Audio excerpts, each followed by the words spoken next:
اعوذ باللہ من الشیطان اللعین الرجیم بسم اللہ الرحمن الرحیم الحمد للہ رب العالمین والصلاة والسلام علی اشرف الانبیاء والمرسلین والشفیع المذنبین ابی القاسم محمد وآل بیتہ الطیبین الطاہرین المعصومین المظلومین من یومنا ھذا الی قیام یوم الدین اما بعد فقد قال رسول اللہ صلی اللہ علیہ وآلہ وسلم اول ما خلق اللہ نوری. صلوات بھیجیے گا محمد و آل محمد پر. حضرات، جیسا کہ آپ کے علم میں ہے کہ ہر سال اس محفل کو خطاب فرماتے تھے خطیب اکبر عالی جناب مولانا مرزا محمد اطہر صاحب قبلہ، لیکن اچانک ان کی طبیعت ناساز ہو گئی جس کی وجہ سے وہ تشریف نہیں لا سکے، اور انہوں نے مجھے حکم دیا کہ میں آپ کی خدمت میں ذکر فضائل امیر المومنین عرض کروں. بہرحال ان کی یہاں پر کمی تو محسوس ہو رہی ہے. اللہ انہیں جلد سے جلد صحت کاملہ عنایت فرمائے اور آئندہ سال حسب دستور سابق وہ تشریف لائیں اور اپنے نورانی بیان سے مومنین کے دلوں کو منور فرمائیں. میں پہلے تو اپنی طرف سے اور حوزہ علمیہ جامع التبلیغ کے تمام اراکین، اساتذہ، تلامذہ کی طرف سے امام ولی عصر علیہ السلام کی بارگاہ میں امیر المومنین حضرت علی ابن ابی طالب علیہ السلام کی ولادت کی مبارکباد پیش کرتا ہوں. ایک بلندتر صلوات بھیجیے گا محمد و آل محمد. حضور ختمی مرتبت محمد مصطفیٰ صلی اللہ علیہ وآلہ نے ارشاد فرمایا کہ اولو ما خلق اللہ نوری، اللہ نے سب سے پہلے میرے نور کو خلق کیا، اور پھر ارشاد فرمایا کہ انا و علی من نور واحد، میں اور علی ایک ہی نور سے خلق ہوں. عزیزان گرامی، حضور ختمی مرتبت کی اس حدیث کی روشنی میں اگر عالم اسلام غور کرے تو اسے محسوس ہوگا کہ جب کائنات میں کچھ بھی نہ تھا، نور سرور کائنات اور نور امیر المومنین موجود تھا. نہ آدم تھے نہ بنی آدم تھے مگر یہ نور تھا، نہ نوح تھے نہ کشتی نجات تھی مگر یہ نور تھا، نہ ابراہیم تھے نہ آتش نمرودیت تھی مگر یہ نور تھا، نہ موسیٰ تھے نہ کوہ طور تھا مگر یہ نور تھا، نہ عیسیٰ تھے نہ قوت گویائی تھی مگر یہ نور تھا، نہ سلیمان تھے نہ عظیم سلطنت تھی مگر یہ نور تھا، نہ یوسف تھے نہ حسن و جمال تھا مگر یہ نور تھا، نہ زمین کا فرش تھا نہ آسمان کا شامیانہ تھا مگر یہ نور تھا. بس یوں سمجھ لیے کچھ بھی نہ تھا مگر یہ نور تھا. اور اللہ نے جب اس نور کو خلق کیا تو اس نے بھی محسوس کیا کہ کوئی ہے جس نے ہمیں خلق کیا ہے، تو اس نور کاملہ نے اپنی پیشانی کو سجدے میں رکھ دیا، اور سجدے میں رکھ کر اتنے سجدے کیے کہ تعداد سجدہ تو نہیں بیان کی جا سکتی، مگر اس نورانی ماحول میں کہ جہاں چاروں طرف نور ہی نور ہو، سجدے اتنے کیے کہ جبین رسالت پر 1,23,999 پسینے کے قطرے نمودار ہو گئے. اور جب پسینے کے قطرے نمودار ہوئے تو قدرت نے بھی کہا اے نور کاملہ، اگر تم نے میری محبت میں سجدہ کیا ہے تو ہم ان پسینے کے قطروں کو رائگاں نہ کریں گے، بلکہ ایک ایک قطرے سے ایک ایک نبی بنتا گیا. کبھی آدم بنے، کبھی نوح بنے، کبھی ابراہیم بنے، کبھی موسیٰ بنے، کبھی عیسیٰ بنے. نبوتیں بنتی گئیں اور اس نور کاملہ کا طواف کرتی رہیں. چلیے یہ تو عالم نور میں طے ہو گیا کہ نبوتیں حضور کے پسینے کے قطروں کا نام ہے.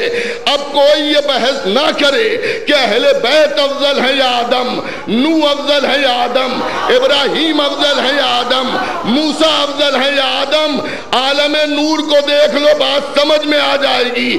نبوت حضور کے پسینے کے قطروں کا نام ہے اور امامت حضور کے دل کے ٹکڑوں کا نام ہے۔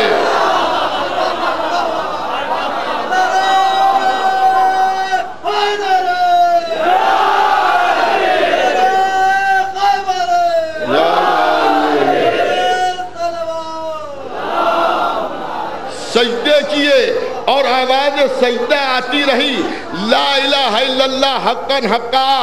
میں نے جیسا کہ عرض کیا کہ ہم یہ تو نہیں بتا سکتے کتنے سجدے کیے، لیکن ہر سجدے کی آواز تھی لا الہ الا اللہ حقا حقا۔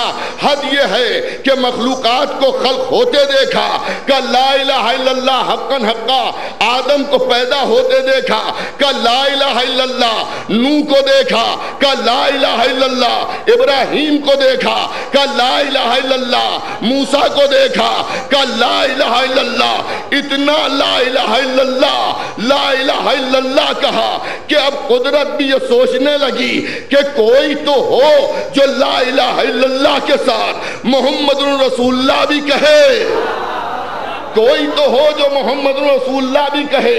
تو اب دوسری مخلوق نہیں خلق کی بلکہ اسی نور کے دو ٹکڑے کر دیے۔ اب آدھا نور اگر لا الہ الا اللہ میں مصروف ہے تو آدھا نور محمد رسول اللہ کہہ رہا ہے، آدھا نور محمد رسول اللہ کہہ رہا ہے۔ اور انداز یہ ہے، اور یہ نور بھی کوئی الگ کا نور نہیں ہے، یہ نور وہی نور ہے کہ جس کے لیے نبی نے ارشاد فرمایا انا و علی من نور واحد، میں اور علی ایک ہی نور سے ہوں۔ عزیزان گرامی، تو میرے مولا نے بھی عالم نور میں خوب کلمہ پڑھا، خوب کلمہ لوگوں کو سنایا۔ انداز یہ ہے کہ آدم کو لائق سجدہ بنایا کہ محمد رسول اللہ نوح کی کشتی نجات کو نجات دی، کہ محمد رسول اللہ ابراہیم کے لیے آتش نمرودیت گلزار ہوئی، کہا محمد رسول اللہ موسیٰ کو کوہ طور پر بولنے کا سلیقہ ملا، کہا محمد رسول اللہ عیسیٰ کو قوت گویائی دی، کہا محمد رسول اللہ عہد یہ ہے کعبے میں پہلا سجدہ کیا، کہا محمد رسول اللہ مہر نبوت پر آئے، کہا محمد رسول اللہ بستر رسول پر سوئے، کہا محمد رسول اللہ خیبر کے علمدار بنے، کہا محمد رسول اللہ احد و بدر میں لاجواب تلوار چلائی، آواز دیتے رہے محمد رسول اللہ۔ حد یہ ہے کہ صلح حدیبیہ کے قلم کو پکڑا تو لکھ دیا محمد رسول اللہ۔ اتنا محمد رسول اللہ کہا، اتنا محمد رسول اللہ کہا، اتنا محمد رسول اللہ کہا کہ غدیر کے محمد رسول اللہ کو ہاتھوں پہ اٹھا کے کہنا پڑا علی ولی اللہ۔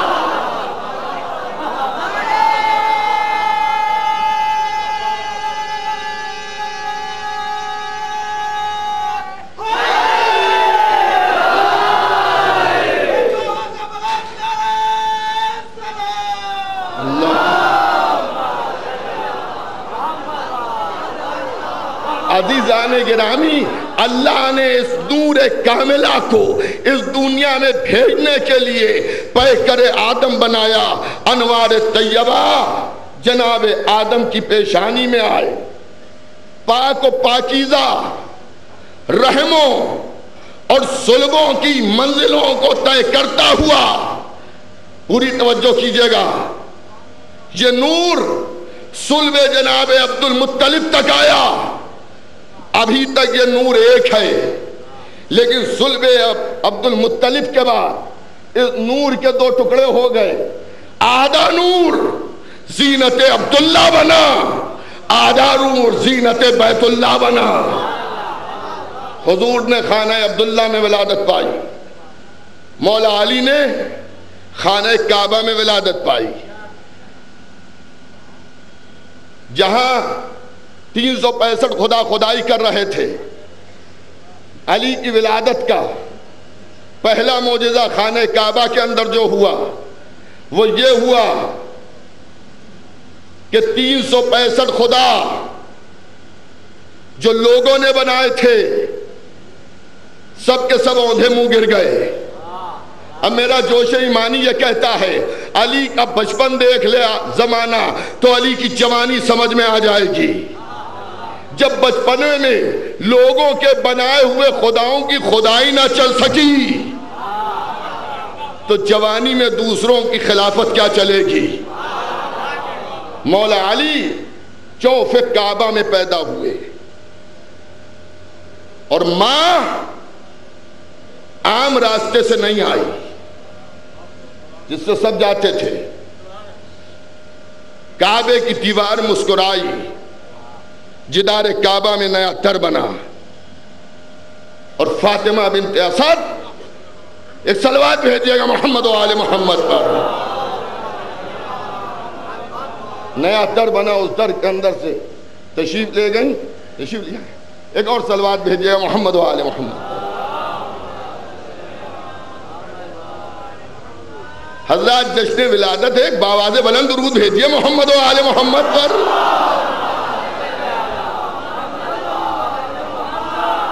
حضرات اب جب سے یہ محفل قائم ہوئی ہے، کسی زمانے میں میرے والد مرحوم سرکار فخر العلماء انہی کی قائم کردہ بھی یہ محفل ہے اور وہی اس میں خطاب فرمایا کرتے تھے۔ ان کے بعد ام محترم خطیب اکبر مولانا مرزا محمد اطہر صاحب قبلہ خطاب فرماتے رہے اور انشاءاللہ فرماتے رہیں گے، لیکن جیسا کہ میں نے عرض کیا کہ اچانک ان کی طبیعت ناساز ہو گئی، اس لیے انہی نے مجھے حکم دیا، جبکہ میرے لیے بڑا ہی سخت مرحلہ ہے یہ۔ جو حضرات ہمیشہ تشریف لاتے ہیں یہاں ان کو تو اس کا بھی علم ہوگا کہ میں تو آج مصروفیت کی بنا پر اسٹیج پہ بھی نہیں آتا ہوں، لیکن اب یہ مجبوری ہے جس کی وجہ سے میں آپ کی خدمت میں حاضر ہوں۔ اور میں نے اتنی تقریر کر دی کہ تقریر ختم ہو سکتی ہے، لیکن مجھے صرف اتنا انتظار ہے کہ جو شعراء کھانا نوش فرما رہے ہیں وہ تشریف لے آئیں تو میں اپنی تقریر کو تمام کر دوں۔ ایک اور صلوات بھیجیے گا محمد و آل محمد پر۔ بہت جلدی آپ کی خدمت میں عرض کر دوں کہ خانہ کعبہ کے اندر مولا کی ولادت ہوئی۔ جب ولادت ہو گئی 3 دن تک علی اور مادر علی خانہ کعبہ میں رہیں، اور جب 3 دن تمام ہو گئے تو حضور ختمی مرتبت گئے اور رسول اکرم نے اسی مقام پر کھڑے ہو کر جہاں سے دیوار کعبہ مسکرائی تھی ہاتھوں کو پھیلایا، اللہ اکبر۔ میں کہوں گا یا رسول اللہ، خانہ کعبہ کے سامنے ہاتھ پھیلا رہے ہیں، سمجھ میں نہیں آ رہا ہے کہ یہ ہاتھ کس کے سامنے آپ پھیلا رہے ہیں؟ اللہ کے سامنے پھیلا رہے ہیں یا کوئی غیر اللہ کے سامنے پھیلا رہے ہیں؟ نبی جواب دیں گے ہاتھ پھیلایا ہے، اب ہاتھ جو بھر دے اسی کے سامنے ہم ہاتھ پھیلائے میں ہیں۔ جدار کعبہ مسکرائی اور فاطمہ بنت اسد اپنی آغوش میں علی مرتضیٰ کو لے کے باہر تشریف لائیں۔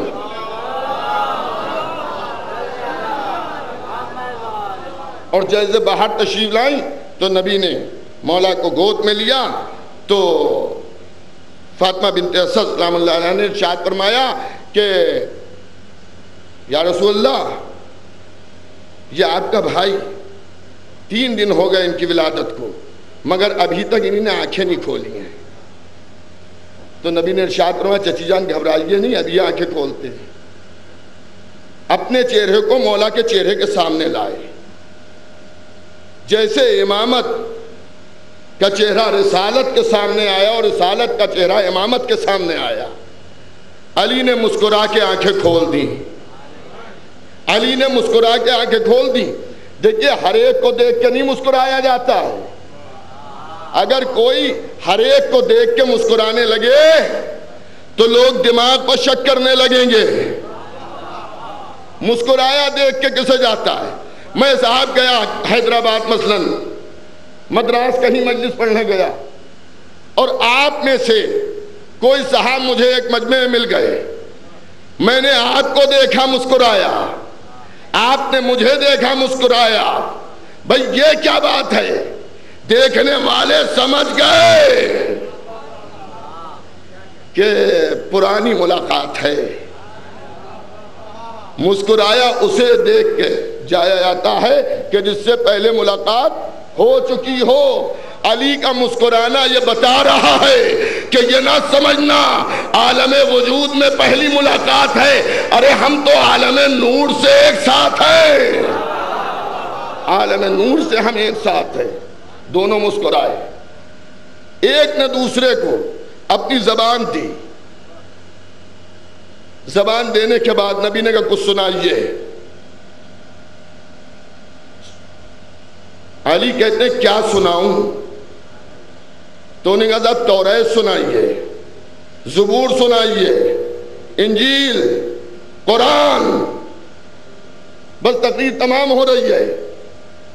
ایک دعوت فکر ہے، سوچئے گا، 4 کتابوں کے نام لیے اور چاروں سنائیں، لیکن 3 کتابیں ایسی ہیں جو نازل ہو چکی ہیں، قرآن تو ابھی نازل ہی نہیں ہوا ہے۔ قرآن نازل ہوگا ابھی 10 12 13 سال بعد، تو جو کتاب ابھی لکھی نہیں گئی ہے اسے کیا پڑھیں؟ لیکن سب یہ کہتے ہیں کہ مولا نے قرآن سنایا، اور خالی سنایا نہیں، نبی نے یہ کہا کہ جیسا میں پڑھتا ہوں ویسا ہی آپ نے پڑھا۔ تو یا علی یہ سنایا کیسے آپ نے قرآن؟ ہمارے یہاں تو مدرسوں میں قرآن رکھا جاتا ہے اور طالب علم پڑھتے ہیں، اس میں بھی اگر کن ذہن ہے تو محنت کی جاتی ہے اس کے اوپر۔ ابھی قرآن نازل نہیں ہوا، آپ نے قرآن سنایا کیسے؟ مولا کہیں گے غیروں میں ہم میں یہی فرق ہے، غیر یہاں آ کے جب قرآن نازل ہو گیا تب پڑھتے ہیں، ہم نزول قرآن سے پہلے قرآن سناتے ہیں۔ تو آئیے ذرا قرآن کی تاریخ پوچھیں، قرآن کہاں سے آیا؟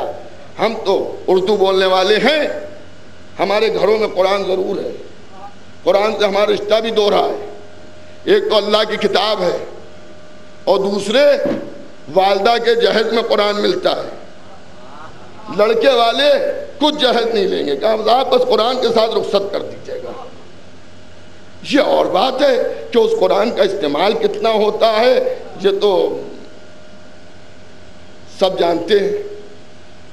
کبھی کبھی ایسے بھی گھر ہوتے ہیں کہ جہاں جب کوئی بیمار ہے تو قرآن کی دھول جھاڑی گئی اور اس کی ہوا دے دی گئی، کوئی مسافر جا رہا ہے تو صاحب اس کے نیچے سے چلا جائے، خیر یہ ایک الگ کی بات ہے۔ لیکن یہ عربی کا قرآن آیا کہاں سے؟ کہ مکے اور مدینے میں پوچھئے، مکے اور مدینے میں گیا، میں نے کہا صاحب قرآن کہاں سے آیا؟ کہ صاحب آپ اب آئے 1400 برس پہلے جائیے، صحابہ سے پوچھئے، صحابہ سے پوچھا صاحب قرآن کہاں سے آیا؟ ان کا رسول سے پوچھئے، رسول سے پوچھا قرآن آپ پاس کہاں سے آیا؟ کہ جناب جبرائیل مجھے آیات سناتے تھے، میں مسلمانوں تک پہنچا دیتا تھا۔ جبرائیل امین آپ پاس قرآن کہاں سے آیا؟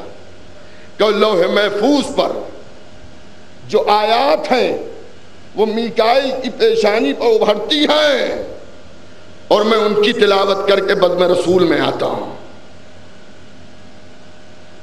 لوح محفوظ آپ پاس قرآن کہاں سے آیا؟ لوح محفوظ نے جواب دیا ایک قلم تھا جسے جنبش ہو رہی تھی، آیات تحریر ہو رہی تھی۔ یہ قلم تجھے جنبش کون دے رہا تھا؟ کہ ایک ہاتھ تھا جس کو جنبش ہو رہی تھی اور آیات تحریر ہو رہی تھی۔ ہاتھ کس کا تھا؟ یہ مسئلہ الجھا رہتا اگر مسجد کوفہ کے منبر سے میرا مولا یہ نہ کہتا کہ میں وہ ہوں کہ جس نے عالم نور میں قرآن لکھا، عالم نور میں میں نے قرآن لکھا۔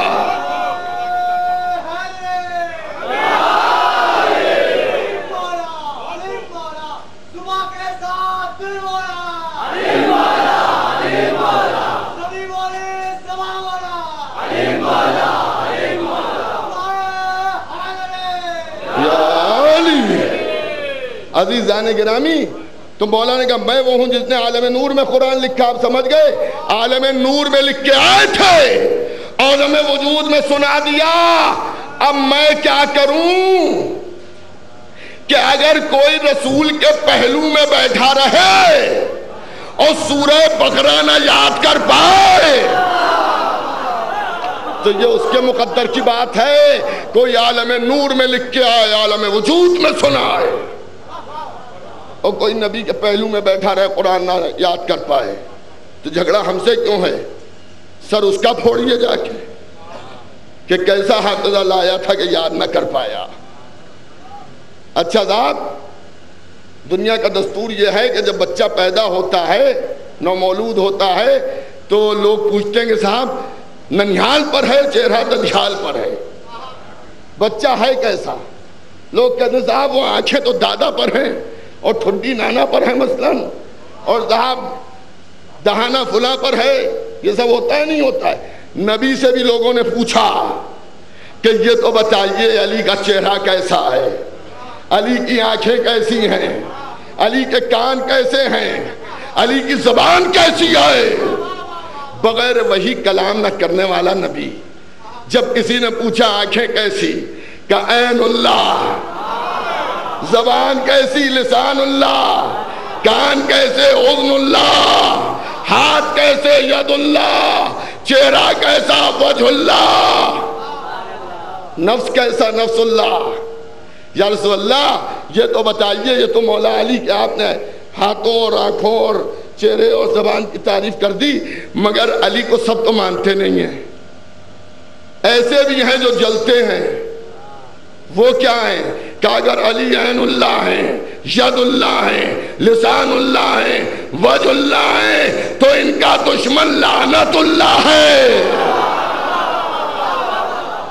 ان کا دشمن لعنت اللہ ہے.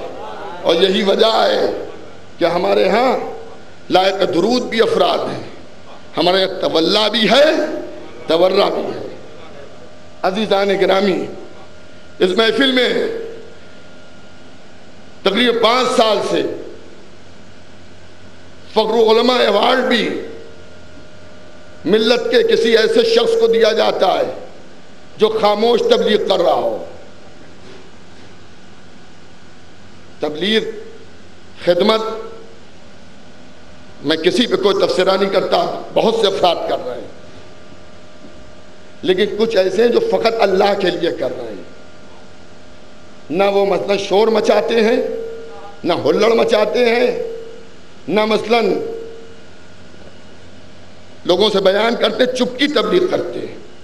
اور ایسی کرتے ہیں کہ مجھ سمیت میں سمجھتا ہوں یہاں جتنے لوگ میری آواز کو سن رہے ہیں سب ملا کے بھی ویسا کام ہم نہیں کر پائے جیسا چند افراد کر رہے ہیں. انہی میں پونا سے آئے ہوئے ہمارے عزیز مہمان جناب محمد شکیل جعفری صاحب جو یہاں پر اسٹیج پر تشریف فرما ہے. عزیزان گرامی، یہ حنیف المسلک آدمی تھے اور حنفی فقہ کے اوپر یہ عمل پیرو تھے. جیسے سبھی کے ذہن میں کچھ مذہبی سوال اٹھتے ہیں، ان کے ذہن میں بھی اٹھا کرتے تھے.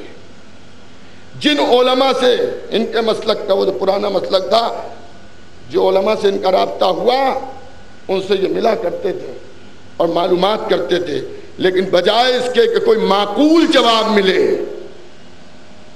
اور یہ سوالوں میں الجھتے جا رہے تھے. جیسے کہ میری خود ان سے گفتگو ہوئی اور انہیں بتایا مجھے کہ ہم نے جن علماء سے گفتگو کی، جاننے والوں سے معلومات کی، تو انہی نے خدائی ہمارے سامنے ایسی پیش کی کہ جس سے ہم اللہ کو ظالم تصور کرنے لگے. مثلا عام طور سے ہمارے اوپر بھی جو اعتراض ہوتا ہے وہ یہ ہوتا ہے نا صاحب جو اللہ چاہتا ہے وہ ہوتا ہے. شہادت امام حسین کے موقع پر اکثر لوگ کہتے ہیں جو اللہ چاہتا ہے، اللہ یہی چاہتا تھا یہی ہو گیا.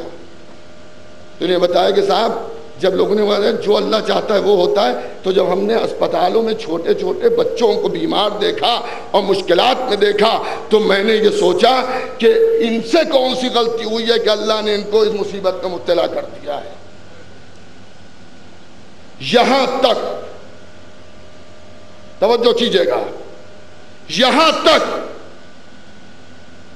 جناب شکیل صاحب فرماتے ہیں کہ میں مذہب اسلام سے منحرف ہو گیا، کیونکہ جو خدائی کا تصور ہمیں پڑھایا گیا اس کو میرے ذہن نے قبول نہیں کیا، اور میں مذہب اسلام سے منحرف ہو گیا، اور تقریباً 4 سال تک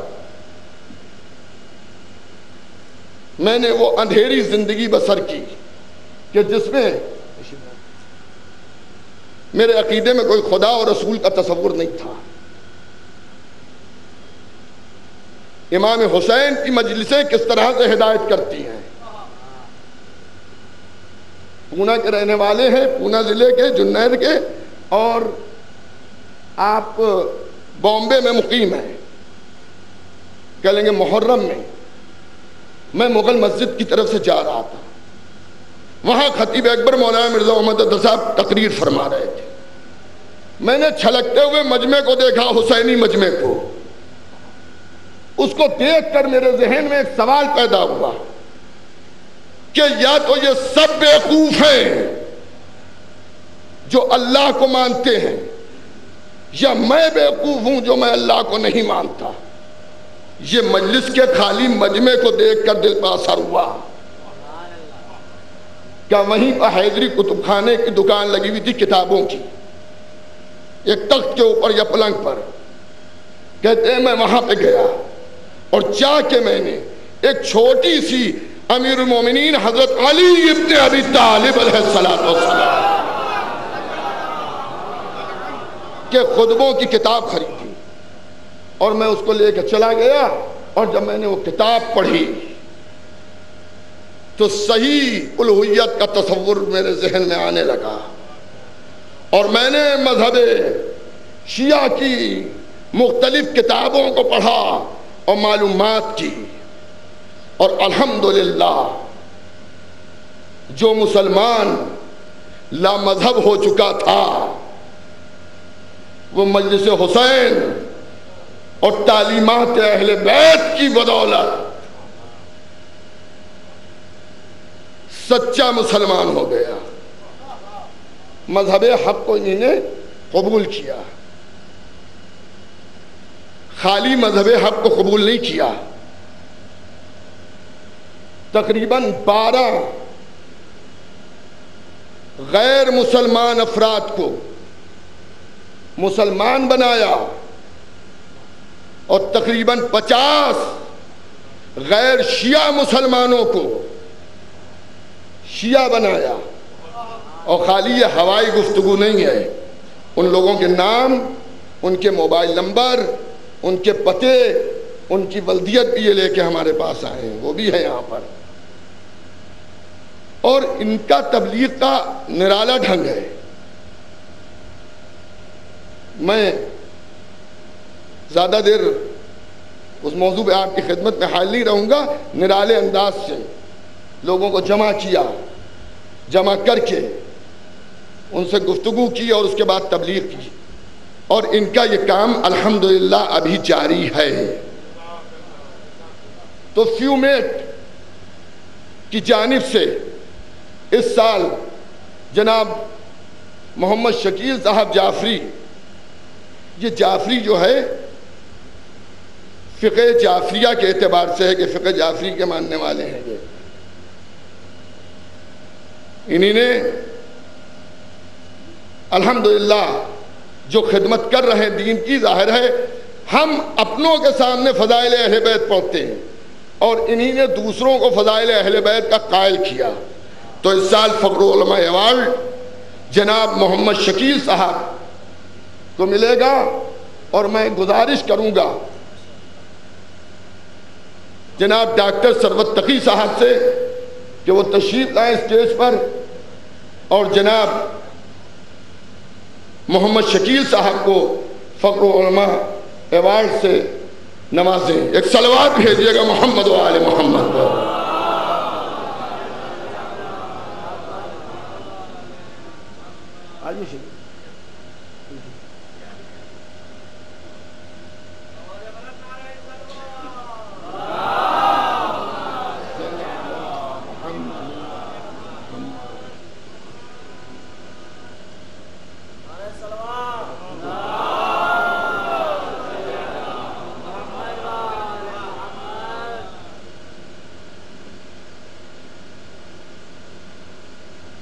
ایک اور باواز بلند صلوات.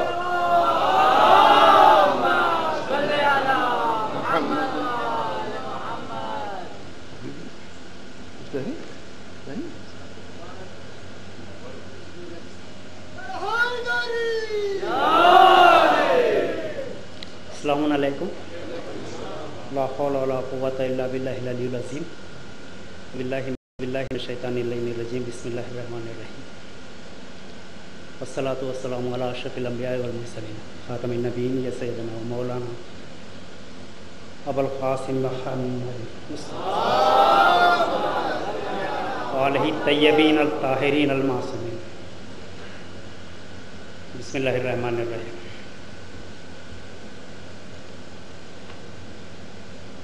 خدا کا شکر ہے کہ اس ایوارڈ سے مجھے نوازا گیا ہے. ایسے ایوارڈس مولا کے صدقے میں مجھے بہت کچھ ملے ہیں کہ الگ الگ سوشل فیلڈ میں مجھے آج تک 187 ایوارڈ ملے ہیں، لیکن یہ پہلا ایوارڈ ہے جو کہ قوم کی طرف سے مجھے دیا جا رہا ہے. اس کے لیے میں شکریہ ادا کرتا ہوں اور بارگاہ رب میں اور بارگاہ 14 معصوم علیہ السلام میں تہ دل سے شکر ادا کرتا ہوں. جگمگاتا ہوا مقدر چاہیے، جگمگاتا ہوا مقدر چاہیے، حسب اور نسب بھی بہتر چاہیے. جگمگاتا ہوا مقدر چاہیے، حسب اور نسب بھی بہتر چاہیے، لب پہ نام علی آئے آسان نہیں. جگمگاتا ہوا مقدر چاہیے، حسب اور نسب بھی بہتر چاہیے، لب پہ نام علی آئے آسان نہیں. خانہ دل شکل منور چاہیے، خانہ دل شکل منور چاہیے. خدا کا شکر ہے کہ مجھے اس عظیم تحفہ جو مذہب اہل بیت سے نوازا ہے، اور انشاءاللہ آپ سب کے لیے دعا کے لیے درخواست کرتا ہوں کہ میری ایک تمنا ایسی ہے کہ ہندوستان میں کئی الگ الگ ملکوں سے لوگ آتے ہیں اور حق کی تلاش میں بھٹکتے رہتے ہیں. کوئی ایسا سینٹر ہو جائے جہاں پر کوئی بھی مذہب کا ماننے والا آئے، اس کو اسی مذہب کے کتابوں کے روشنی میں ہم حق اہل بیت سمجھا سکے، اس کو بتلا سکے. ایسی ایک تمنا ہے. دعا کیجئے کہ انشاءاللہ مولا اس کام میں کامیاب کرے. اور آپ سب کا شکر ادا کرتا ہوں اور تہ دل سے شکریہ ادا کرتا ہوں. شکریہ. اب میں گزارش کرتا ہوں جناب مناظر اختر صاحب سے کو نظامت کے فرائض کو باقاعدہ طور پر